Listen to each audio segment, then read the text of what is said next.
2025년 12월 5일 금요일 금요 기도회에 참여하신 여러분들을 주 예수 그리스도의 이름으로 축복합니다.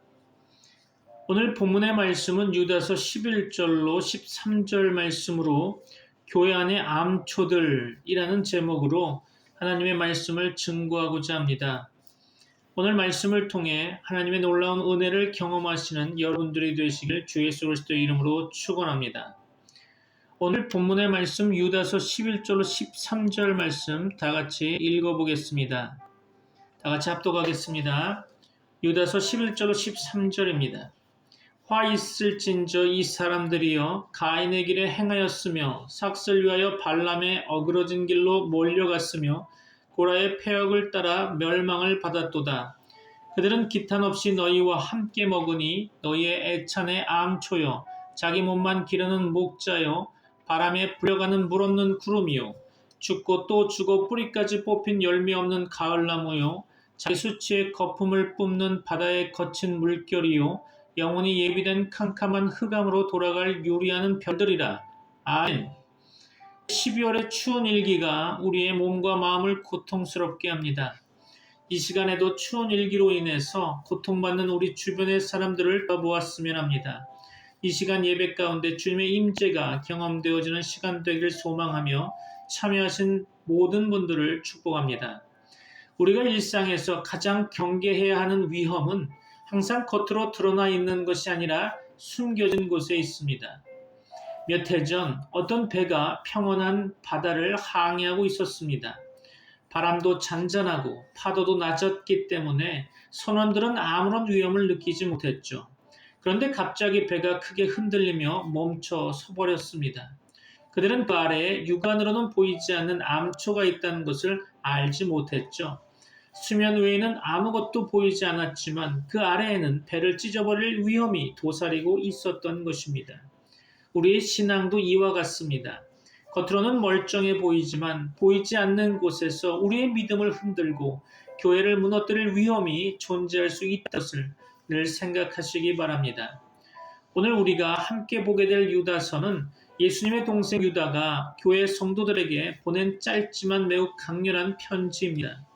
이 편지는 특별히 거짓 교사들, 곧 신앙 공동체를 속이고 무너뜨리는 사람들의 위험을 경고하기 위해 쓰였죠. 당시 교회 안에는 겉으로는 그리스도인처럼 보였지만 실제로는 자신의 욕심을 따라 살며 성도의 믿음을 흔드는 사람들이 있었다는 것을 본문을 통해 유추할 수 있죠. 유다는 이들을 향해 매우 강한 표현을 사용하고 있습니다. 구름 같지만 비가 없는 사람들, 열매 없는 가을나무, 자기 수치를 뿜어내는 거친 물결, 길을 잃어버린 별, 그렇죠. 겉으로는 그럴듯해 보이지만 실제 속에는 아무런 생명도 진리도 열매도 없는 사람들이라는 의미로 사용된 표현들입니다. 오늘 본문인 유다서 11절로 13절 말씀은 신앙 공동체에 가장 큰 해를 끼치는 사람들이 어떤 특징을 가지고 있는지 아주 구체적으로 보여주고 있습니다. 유다는 이들을 가리켜 가인의 길에 행하였으며 삭슬 위하여 발람의 어그러진 길로 몰려갔으며 고라의 패역을 따른 사람들이라고 말하고 있죠. 즉 자기중심적이고 탐욕적이며 권위에 반역하는 태도가 그들의 공통된 모습이라는 것입니다. 그리고 그 결과는 어떠하다고 합니까?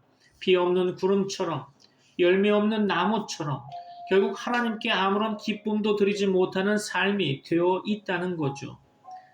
사랑하는 트리니티 미라클 교회 성도 여러분, 오늘 우리가 이 말씀을 통해 묵상할 것은 단순히 저런 나쁜 사람들이 있다가 아닙니다. 우리 안에도 그리고 우리의 신앙 안에도 보이지 않는 암초, 보이지 않는 위험이 있을 수 있다는 사실을 말씀드리고자 하는 것입니다. 겉모습은 신앙인처럼 보이지만 마음속 깊은 곳에서는 하나님보다 나를 더 앞세우고 있지는 않은지, 성령의 열매가 아닌 나의 욕심이 나를 끌고 가고 있지는 않은지 말씀 앞에서 오늘 우리 자신도 다시 돌아보아야 할 것입니다. 사랑하는 성도 여러분, 유다서는 짧지만 매우 강력한 말씀이라고 보여집니다. 오늘 본문은 특히 거짓 신앙, 속이는 신앙의 정체를 3가지 예와 6가지 비유로 보여주고 있습니다. 이 말씀을 통해 하나님께서 우리에게 무엇을 깨닫게 하시는지 함께 살펴보도록 하겠습니다. 유다는 먼저 세 가지 대표적인 인물을 제시하고 있습니다. 이것은 단순한 역사 이야기가 아니라 오늘 우리 신앙의 위험 요소를 드러내는 거울이라 생각됩니다. 11절 말씀 가운데 화 있을진저 이 사람들이여 가인의 길에 행하였으며, 그렇죠. 우리 신앙의 위험 요소 첫 번째는 가인의 길입니다. 이는 하나님보다 나를 앞세우는 신앙을 나타내는 표현인 거죠. 가인은 제사는 드렸지만 하나님 중심이 아닌 자기 중심적이었습니다. 외형적 신앙은 있었지만 그의 마음에는 순종보다 비교와 시기가 자리 잡고 있었던 거죠. 오늘을 사는 우리에게 적용한다면 우리는 예배를 드리면서도 마음은 우리 감정, 우리 상황, 우리 자존심에 더 중심이 맞춰질 때가 있죠. 안 그렇습니까? 예배의 형식보다 하나님 앞에 정직한 마음이 우선임을 다시 붙잡아야 할 것입니다. 11절 말씀을 다시 보면 화 있을진저 이 사람들이여 가인의 길에 행하였으며 삭슬 위하여 발람의 어그러진 길로 몰려갔으며, 그렇죠. 우리 신앙의 위험 요소 두 번째는 발람의 어그러진 길입니다. 이는 신앙을 이용한 탐욕을 나타내고 있는 거죠. 발람은 하나님의 말씀을 아는 사람이었지만 결국 돈과 이익에 마음을 빼앗겼던 것입니다. 말씀을 따라가는 것이 아니라 말씀을 자기 이익의 도구로 사용하려 했던 인물이죠. 오늘을 사는 우리에게 적용해 본다면 우리 사회도 돈, 성공, 그리고 이익 때문에 신앙의 기준이 흔들리는 시대입니다. 성도가 세상 속에서 살아갈 때 가장 먼저 지켜야 할 것은 양심, 그리고 하나님 앞에서의 진실함이어야 할 것입니다. 11절 말씀을 다시 볼까요? 화 있을진저 이 사람들이여 가인의 길에 행하였으며 삭슬 위하여 발람의 어그러진 길로 몰려갔으며 고라의 폐역을 따라 멸망을 받았도다. 그렇죠. 우리 신앙의 위험 요소 세 번째는 고라의 폐역입니다. 이는 하나님이 세우신 질서를 거부하는 거죠. 고라는 하나님이 세우신 권위에 반역하고 스스로 높아지려 했습니다. 이는 단순한 반항이 아니라 하나님의 통치를 부정하는 태도였죠. 오늘을 사는 우리에게 적용해 본다면 오늘날도 순종보다 우리 생각, 우리 주장, 우리 기준을 더 앞세우는 시대가 아닐까요? 그러나 하나님 나라의 질서는 겸손과 순종에서 시작되는 것입니다. 오늘 본문의 말씀 12절로 13절 봅니다. 그들은 기탄 없이 너희와 함께 먹으니 너희의 애찬의 암초요 자기 몸만 기르는 목자요 바람에 불려가는 물 없는 구름이요 죽고 또 죽어 뿌리까지 뽑힌 열매 없는 가을나무요 자기 수치의 거품을 뿜는 바다의 거친 물결이요 영원히 예비된 캄캄한 흑암으로 돌아갈 유리하는 별들이라. 그렇죠. 생명 없는 신앙의 모습이 12절로 13절 말씀 가운데 비유로 6가지 나타나고 있습니다. 그들은 기탄 없이 너희와 함께 먹으니 너희의 애찬의 암초여. 그렇죠. 여기서 애찬이란 초대교회에서 성도들이 서로 사랑으로 나누던 식사이자 종종 성만찬과 연결되던 공동체 식탁 교제입니다. 이 거짓 교사들은 교회 밖이 아니라 교회 안에서, 그것도 가장 따뜻하고 거룩해야 할 애찬 자리에 끼어 있었음을 강조되고 있죠. 가장 안전해야 할 자리 속에 위험 요소가 숨어 있다는 긴장감을 주고 있습니다. 그들은 기탄 없이 너희와 함께 먹으니 너희의 애찬의 암초요. 그렇죠. 여기서 핵심 단어로 암초를 살펴본다면 번역 전통에 따라서 점, 얼룩, 혹은 숨은 암초 두 가지로 번역될 수 있는데요. 문맥상 많은 주석가들이 숨은 암초 이미지에 무게를 두고 있습니다. 바다 표면에서는 잘 보이지 않지만 배가 부딪히면 배를 박살내는 암초처럼 겉으로는 평범한 성도처럼 끼어 있지만 실제로는 공동체를 좌초시키고 파괴하는 존재라는 뜻입니다. 교회 안에 있으나 보이지 않는 위험이라는 점이 중요하겠죠. 현 시대를 살아가는 우리에게 적용한다면 교회를 무너뜨리는 위험은 항상 바깥의 적만이 아니라 교회 안에 있으나 본질은 다른 사람들일 수 있음을 보여주고 있는 거죠. 자기 몸만 기르는 목자요. 여기서 목자라는 것은 원래 양을 먹이는 사람을 뜻하지만 성경에서 자주 이스라엘의 지도자들 또한 교회의 영적 리더들을 가리킵니다. 구약의 말씀 가운데 에스겔서 34장 1절로 5절 말씀을 보면 여호와의 말씀이 내게 임하여 이르시되 인자야 너는 이스라엘 목자들에게 예언하라. 그들 곧 목자들에게 예언하여 이르기를 주 여호와께서 이같이 말씀하시되 자기만 먹는 이스라엘 목자들은 화 있을진저 목자들이 양떼를 먹이는 것이 마땅하지 아니하냐. 너희가 살찐 양을 잡아 그 기름을 먹으며 그 털을 입되 양떼는 먹이지 아니하는도다. 너희가 그 연약한 자를 강하게 아니하며 병든 자를 고치지 아니하며 상한 자를 싸매주지 아니하며 쫓기는 자를 돌아오게 하지 아니하며 잃어버린 자를 찾지 아니하고 다만 포악으로 그것들을 다스렸도다. 목자가 없으므로 그것들이 흩어져서 모든 들짐승의 밥이 되었도다. 아멘. 그렇습니다. 여기서는 자기만 먹는 이스라엘 목자들을 하나님께서 심판하시겠다고 강하게 책망하십니다. 목자는 양을 위해 존재해야 하는데 에스겔 본문의 이들은 양을 이용해서 자신만 살찌우는 자들이라는 거죠. 오늘 본문 유다서 12절 말씀 가운데 원문에는 있지만 한글로 번역이 되지 않은 표현이 하나 있습니다. 바로 두려움 없이라는 건데요. 두려움 없이 자기 몸만 기르는 목자요. 이렇게 해석될 수 있죠. 이는 하나님을 두려워함이 전혀 없는 태도이며 자신의 행동이 하나님의 심판과 연결된다는 의식이 없는 자들을 의미하는 것입니다. 자기 몸만 기르는 목자요. 그렇죠. 리더라는 지위를 자기 배를 채우는 도구로 사용하고 사역과 직분 그리고 직책이 봉사와 희생이 아닌 사적 이익 추구가 된 모습을 표현한 문장입니다. 신학적으로 보자면 교회의 리더십이란 자신을 희생하여 양을 먹이는 자리인데 거짓 교사들은 그 반대로 양을 희생시켜서 자신을 살찌우는 자들인 거죠. 본문에서 바람에 불려가는 물 없는 구름이요. 그렇죠. 구름은 본래 비의 약속, 즉 생명의 공급을 상징합니다. 팔레스타인이 속한 중동 지역에서 구름은 농부에게 비가 오겠구나 하는 기대와 소망을 주는 상징물인 거죠. 그런데 본문에서는 이들을 가리켜 물 없는 구름으로 표현하고 있습니다. 겉모습은 그럴듯하고 기대를 주겠지만 실제로는 아무것도 주지 못하는 자들인 거죠. 바람에 불려가는, 그렇죠. 방향성과 일관성 없이 이리저리 떠다니는 불안정한 존재라는 의미로 해석할 수 있겠습니다.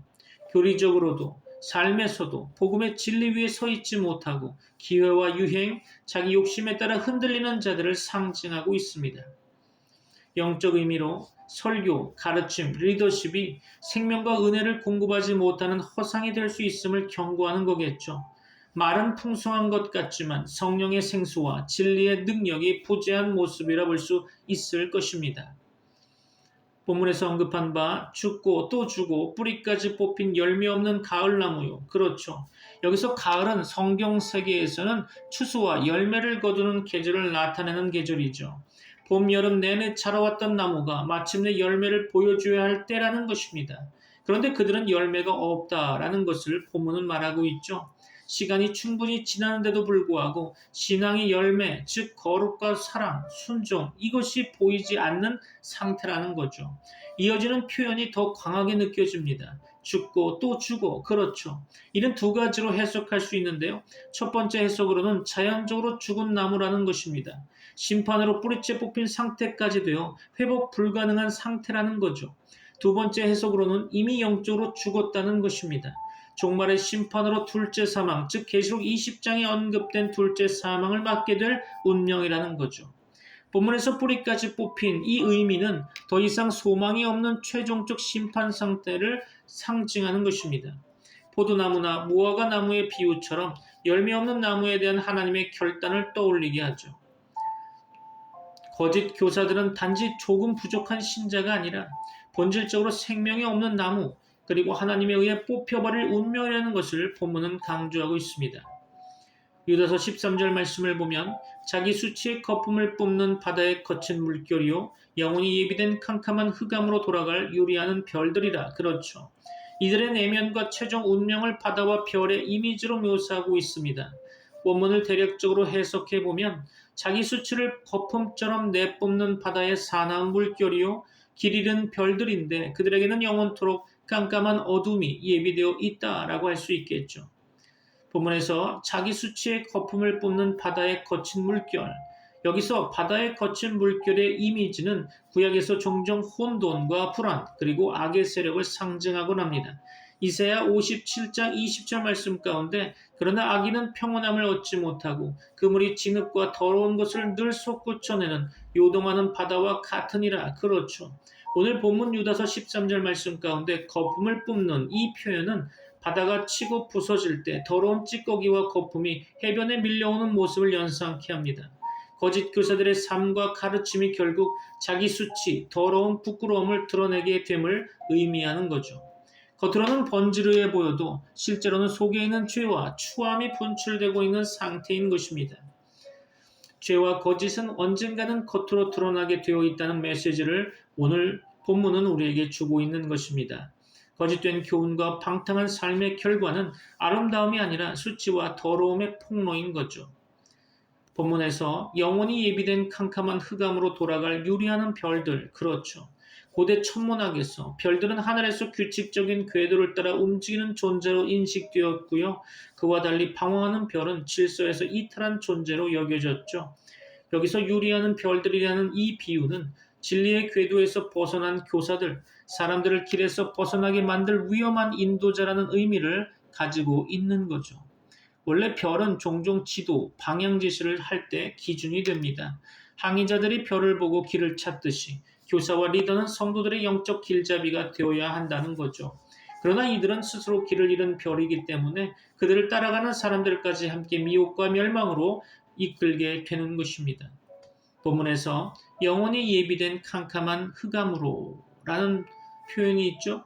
여기서 캄캄한 흑암은 6절에서도 언급한 바 처소를 떠난 천사들을 큰 날의 심판까지 영원한 결박으로 흑암에 가두셨으며, 그렇죠. 이 표현으로 13절의 말씀과 유사하게 등장하고 있습니다. 이는 단순히 어두운 곳이 아니라 하나님의 임재와 생명이 전혀 없는 철저한 분리의 상태를 상징하고 있는 거죠.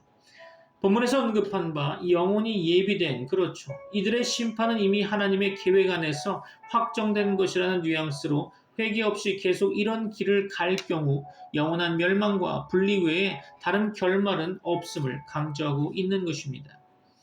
종말론적 의미로 거짓 교사들의 문제는 단지 교회에 폐를 끼치는 수준이 아니라 영원한 운명과 직결된 심각한 죄임을 보여주고 있는 거죠. 지금은 교회 안에 끼어 있지만 결국은 하나님의 빛과 생명에서 완전히 분리된 어둠으로 떨어진다는 의미로 해석할 수 있을 것입니다. 본문 12절로 13절의 말씀을 정리하면 12절로 13절에서 유다는 거짓 교사들을 이렇게 그리고 있습니다. 공동체 안에 숨어있는 위험으로 애찬에 함께 앉아있지만 실제로는 숨은 암초요. 자기 배만 채우는 리더이며 하나님과 양을 두려워하지 않고 사역을 사익의 도구로 이용하며 겉모습은 있어 보이나 실상은 공허한 자로 물없는 구름과 열매 없는 가을나무라는 거죠. 이미 영적으로 죽어 있고 결국 뽑혀버릴 존재로 두 번 죽어 뿌리채 뽑힌 나무, 내면의 더러움과 수치가 드러나는 인생, 자기 수치를 거품처럼 뿜어내는 바다 물결이며 진리의 궤도를 이탈한 인도자, 그리고 길 잃은 별들, 최종적으로 영원한 어둠이 예비된 자들이며 심판과 멸망의 운명이 놓여 있다는 것입니다. 오늘 우리에게 주는 메시지를 간단히 정리하면 교회 안에 있다고 해서 모두가 진짜 신자, 진짜 리더인 것은 아니라는 것입니다. 리더십의 진정성은 양을 살리는가 이용하는가, 생명의 은혜를 공급하는가 공허한 약속만 남기는가, 열매가 있는가 없는가에서 드러나게 될 것입니다. 거짓과 방탕, 자기중심적 사역은 영원한 어둠의 심판과 연결된 매우 심각한 문제라는 거죠. 결론적으로 적용할 내용은 우리는 어떤 신앙인이 되어야 하는가라는 것입니다. 사랑하는 성도 여러분, 오늘 본문은 우리를 정죄하기 위한 말씀이 아니라 우리 신앙을 다시 살리기 위한 경고인 것으로 보여집니다. 하나님께서 원하시는 것은 가인의 길이 아니라 겸손한 순종의 길이고 발람의 길이 아니라 정직함의 길이며 고라의 길이 아니라 하나님 질서 안에서의 복된 길인 것입니다.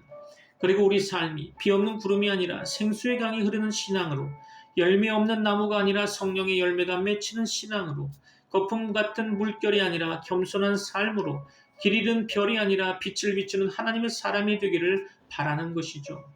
오늘 본문의 말씀이 우리를 다시 깨워서 겉모습이 아닌 참된 생명으로, 형식이 아닌 진실한 신앙으로, 결과가 아닌 열매 있는 삶으로 이루게 되기를 주 예수 그리스도의 이름으로 축원합니다. 말씀을 마무리하려고 합니다. 결단의 시간이 되기를 바랍니다. 사랑하는 성도 여러분, 오늘 우리가 묵상한 유다서의 말씀은 결코 가볍지 않아 보입니다. 유다는 짧은 편지 안에서 놀랄 만큼 무거운 언어를 사용하고 있죠. 왜일까요? 그만큼 신앙의 본질이 흔들릴 때 교회와 성도의 삶이 무너지는 일이 너무나 쉽게 일어나기 때문일 것입니다. 신앙의 가장 큰 위험은 겉모습은 신앙인인데 속에 생명이 없다는 것입니다. 유다는 거짓된 신앙을 여러 이미지로 표현했죠. 비 없는 구름, 열매 없는 나무, 거품 같은 물결, 길 잃은 별, 그렇죠. 이 네 가지 공통점은 무엇이라고 생각되십니까? 겉으로는 있어 보이는데 실제로는 아무것도 아니라는 것입니다. 구름은 있어 보이지만 비를 주지 못하는 거죠. 나무는 서 있지만 열매가 없다는 것입니다. 파도는 화려하지만 금세 사라지고 흔적은 부끄러운 뿐이라는 거죠. 별은 빛나야 하는데 오히려 유리하다가 어둠 속으로 사라져버린다는 것입니다. 사랑하는 성도 여러분, 우리가 신앙생활을 오래 하면 할수록 겉모습은 신앙인처럼 보이지만 마음속에는 생명이 점점 사라지는 위험에 노출될 수 있다는 것입니다. 교회의 몸은 있지만 마음은 하나님을 떠날 수 있죠. 예배 자리는 지키지만 예배자의 마음은 잃어버릴 수 있다는 것입니다. 사역은 하지만 성령의 기쁨 없이 습관적으로 할 수 있다는 거죠. 유다는 바로 그 점을 경고하고 있는 것입니다. 신앙의 가장 큰 위험은 밖이 아니라 내 안에 있다는 거죠. 그러나 하나님은 우리에게 참된 신앙으로 돌아오라고 부르고 계십니다. 유다서의 메시지는 단순한 정죄가 아닙니다. 하나님은 언제나 회복의 기회를 주시는 분이시죠. 가인의 길에서 벗어나 자기 중심이 아니라 겸손하게 하나님을 중심에 모시고 발람의 탐욕을 버리고 믿음을 거래하지 않는 정직한 신앙으로 서며 고라의 폐역 대신에 순종과 질서 속에서 하나님께 복종하는 삶을 선택할 때 우리는 다시 참된 신앙의 길로 돌아갈 수 있는 것입니다. 오늘 우리는 어떤 신앙의 모습으로 서 있습니까? 오늘 말씀이 우리에게 던지는 질문은 매우 단순하게 보여집니다. 나는 어떤 구름인가? 나는 어떤 나무인가? 나는 어떤 파도인가? 나는 어떤 별인가? 그렇죠. 우리의 삶에서 성령의 생수가 흐르고 있는지, 성령의 열매가 맺히고 있는지, 겸손과 순결이 드러나고 있는지, 다른 사람을 인도하는 빛으로 서 있는지 말씀 앞에서 정직하게 점검해야 할 것입니다. 신앙의 삶은 화려함이 아니라 진실함입니다. 많이 아는 것이 아니라 순종하는 것입니다. 겉모습이 아니라 열매인 것입니다. 오늘 말씀을 마무리합니다. 다시 생명 있는 신앙으로 여러분의 신앙을 점검하시기 바랍니다. 사랑하는 성도 여러분, 유다는 우리를 두려움으로 몰아가기 위해 이 말씀을 준 것이 아닙니다. 오히려 우리 안에 참된 생명, 참된 신앙의 회복, 참된 열매가 일어나기를 바라는 마음으로 외치고 있는 거죠. 하나님은 오늘도 우리를 초대하십니다. 비 없는 구름에서 생명의 구름으로, 열매 없는 나무에서 풍성한 열매의 나무로, 거품 같은 파도에서 겸손한 은혜의 파도로, 빛을 잃은 별에서 길을 비추는 별로 변화되라고 말씀하고 계신 것입니다. 우리의 신앙을 새롭게 하고 우리의 마음을 정결케 하며 우리의 삶을 하나님께 다시 드릴 때 하나님은 반드시 우리 가운데 새 생명의 역사를 일으키실 것입니다. 믿습니까? 오늘 말씀이 우리를 깨우고 우리의 신앙을 다시 일으키며 우리의 삶 속에서 참된 열매를 맺게 하시는 하나님의 은혜가 성도 여러분 한 분 한 분에게 충만히 임하시기를 주 예수 그리스도의 이름으로 축원합니다. 기도하겠습니다. 지금은 우리 주 예수 그리스도의 은혜와 하나님의 사랑과 성령님의 교통하심이 트리니티 미라클 교회 모든 권속들과 세계 교회 위 이제부터 영원까지 함께 있을지어다. 아멘. Dear Heavenly Father, thank you for teaching us through the words of Jude verses 11 to 13. As we go forth, protect us from every false path and from anything that leads our hearts away from you. Fill us with your wisdom, discernment, and steadfast faith. May your Spirit guide us to walk in truth, to bear good fruit in every season, and to shine as lights that lead others toward Christ. Cover each person here with your grace and peace. Strengthen their hearts, guard their minds, and keep them in the love of Jesus until the day of His glory. In Jesus' name we bless and pray. Amen.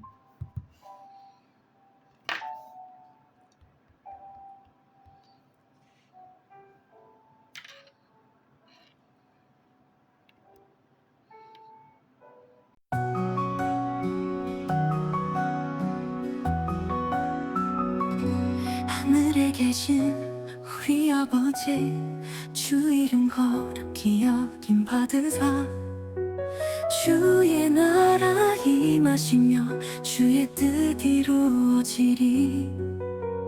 땅에서도 하늘과 같이. 주의 기도 주의 사랑 우리에게 날마다 일용할 양식 주시고, 주의 기도 주의 은혜 우리 죄를 사하시며 우리를 지키소서.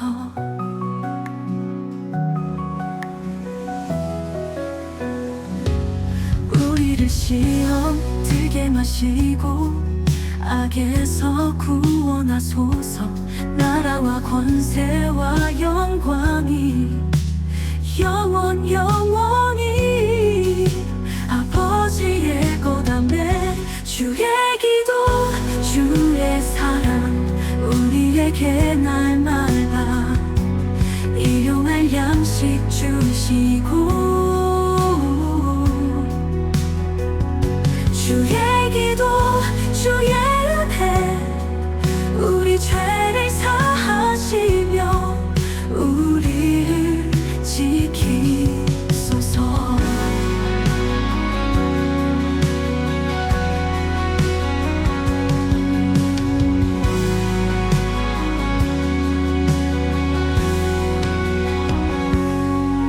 주의 이름 높이며 주의 길 따르리. 영원히 주를 찬양하며 우리 주께 기도하리. 주의 기도 주의 사랑 우리에게 날마다 일용할 양식 주시고,